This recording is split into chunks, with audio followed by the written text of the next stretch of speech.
विकासशील इंसान पार्टी के संरक्षक मुकेश सहनी ने जी मीडिया से खास बातचीत में की है। उन्होंने कहा कि अगर बिहार में महागठबंधन की सरकार बनती है तो विकासशील इंसान पार्टी से कोई अति पिछड़ा उप मुख्यमंत्री बनेगा। मुकेश सहनी ने सीट शेयरिंग पर कहा कि वीआईपी कुछ हद तक कंप्रोमाइज कर सकती है, लेकिन सरकार बनने की स्थिति में उप मुख्यमंत्री विकासशील इंसान पार्टी से ही होगा। इसमें कहीं कोई कंफ्यूजन नहीं है। वहीं कल फूलन देवी की पुण्यतिथि के मौके पर सफल कार्यक्रम को लेकर मुकेश सहनी ने कहा कि बीजेपी इस तरह का कार्यक्रम करना चाहती थी लेकिन नहीं कर पाई। वीआईपी के समर्थकों ने केवल महिलाओं को एकत्रित करने में जो अपनी ताकत दिखाई है वो ये बताता है कि मल्लाह समाज पूरी तरीके से वीआईपी के साथ है। मुकेश सहनी से बातचीत की जी बिहार के स्थानीय संपादक स्वप्निल ने। मेरे साथ विकासशील इंसान पार्टी के राष्ट्रीय संरक्षक और बिहार सरकार के पूर्व मंत्री मुकेश सहनी मौजूद है। मेरा पहला सवाल तो ये है कि कल बहुत बड़ा कार्यक्रम आप लोगों ने किया, बिल्कुल हॉल खचाखच भरा हुआ था। एक राष्ट्रीय पार्टी भी ये कार्यक्रम करना चाहती थी इस ढंग का। तेजस्वी कहते हैं वो जो कहते हैं वो सरकार कर देती है, यानी कॉपी करती। तो कॉपी तो मुकेश सहनी ने कर दिया ना।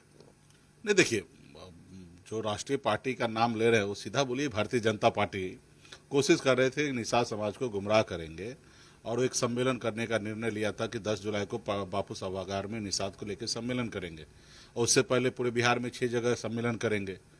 तो एक भी जगह बिहार में नहीं कर पाए सम्मेलन, और रहा कि पटना में भी करना था, नहीं कर पाए। और हम तो नेचुरल हमेशा करते आ रहे हैं, ये पहली बार तो कोई कार्यक्रम नहीं किए। वीरांगना फूलन देवी जी के शहादत दिवस हम तो बिहार के उत्तर प्रदेश तक जाके योगी जी के सीना पे चढ़ के वहाँ पे कार्यक्रम किए थे। ये बात अलग है कि योगी जी हमको एयरपोर्ट से ही रिटर्न कर दिए, लेकिन हमारे कार्यकर्ता तो वहाँ पे भी कार्यक्रम किए। तो हम लोग हमेशा कार्यक्रम हमेशा करते रहे, लेकिन खास करके निषाद समाज को गुमराह करने के लिए कुछ दल जो है वो कोशिश किए, लेकिन वो असफल रहे। पटना में भी कार्यक्रम करने का सोच रखे, अपने लोडर को कहे कि अपना कार्यक्रम कराइए, लेकिन लोडर जो है वो असफल रहे। लीडर हो तो कार्यक्रम हो, मोदी जी अगर चाहेंगे तो जरूर कार्यक्रम हो सकता है, अमित शाह जी चाहेंगे तो जरूर कार्यक्रम हो सकता है, लेकिन उनके लोडर को कोई सुनने के लिए हमारा समाज के लोग नहीं आ सकते हैं।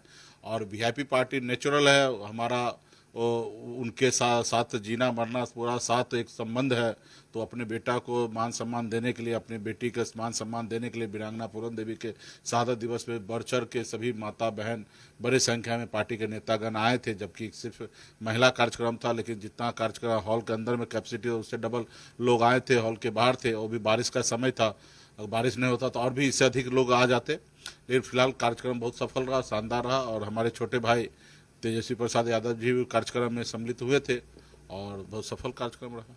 आपने कहा आपके छोटे भाई भी कार्यक्रम में थे, तो सरकार में तो हालांकि बड़े भाई की भूमिका में है, तो आप वहां छोटे भाई की भूमिका में यानी अपने उस स्टैंड पे है ना। कल आपके सारे लोग थे, मैंने कई लोगों से बातचीत की, सब कह रहे थे कि हमारा नेता जो है वो डिप्टी सीएम फेस है। तो उनके बातों को आप ट्रू करते हैं? नहीं, एकदम क्लियर है, मतलब उसमें कोई 1% भी यट बट नहीं हो सकता है। सीट में 2-4 सीट कम ज्यादा होगा, वहां तक ठीक है। बाकी 2 नंबर का कुर्सी अति पिछड़ा के बेटा को ही मिलना है। 1 नंबर पे तेजस्वी जी होंगे तो 2 नंबर कुर्सी पे वीआईपी पार्टी का होना है। उसमें कोई 1% भी बदलाव नहीं है। रहा कि सीट में 2-4 को आगे पीछे होगा तो उससे कोई फर्क नहीं पड़ेगा।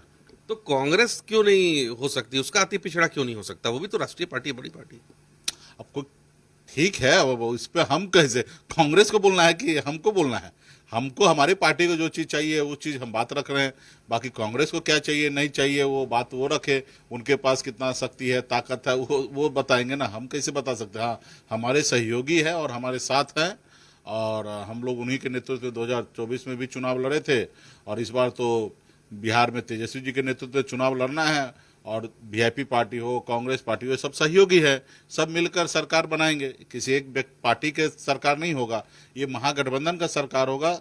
जिसके पास 1 विधायक होगा उनका भी वही ताकत होगा, जिसके पास 100 होगा उसका भी वही ताकत होगा, क्योंकि गठबंधन के दम पर सरकार होगा। कोई एक सीट पर हम वोट दे रहे हैं और कोई एक सीट पर वो हमको दे रहे हैं, ऐसा तो नहीं है।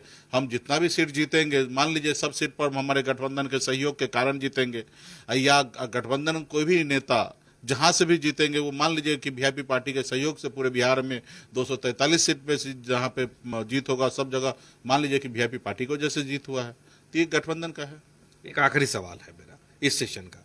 आपके समर्थक लगातार कहते, बगहा में भी मैंने वाल्मीकि नगर में भी देखा था, कल पटना के अंदर भी देखा, अलग अलग प्लेटफॉर्म पे आप भी उसको एक तरह से अपने समर्थकों की बात में हाँ में हाँ मिलाते हैं कि डिप्टी सीएम वीआईपी से हो। लेकिन ये आपके सहयोगी कभी क्यों नहीं बोलते हैं, जो अलायंस में और लोग हैं महागठबंधन में? ये सब अपने अपने समय से बोलेंगे, क्योंकि गठबंधन है, हमको जो बोलना वो तो हम स्वतंत्र हैं। अब सहयोगी का ऐसे देखिएगा तो सीएम के लिए भी सहयोगी नहीं बोल रहे हैं, लेकिन ये सच तो नहीं है कि सीएम के फेस पे तो हम लोग जाएंगे ही। तो समय आने पे बात रखा जाएगा। कांग्रेस भी, वीआईपी भी या अन्य पार्टी जो है वो प्लेटफॉर्म होगा, वहां पे सब बात रखेंगे। शुक्रिया हमसे बात करने के लिए। विकासशील इंसान पार्टी के राष्ट्रीय संरक्षक मुकेश सहनी थे, जिन्होंने बहुत स्पष्ट तौर पे कहा, अमूमन स्पष्ट बोलते हैं, तो इन्होंने स्पष्ट तौर पे ये कहा कि सीटों पर कॉम्प्रोमाइज हो सकता है, लेकिन इस बात पे कहीं कोई कॉम्प्रोमाइज नहीं है कि अति पिछड़ा जो होगा वो डिप्टी सीएम होगा अगर महागठबंधन की सरकार बनती है, और वो भी विकासशील इंसान पार्टी से होगा। कैमरे पर मेरे साथ अभिषेक बने हुए थे, मैं स्वप्निल।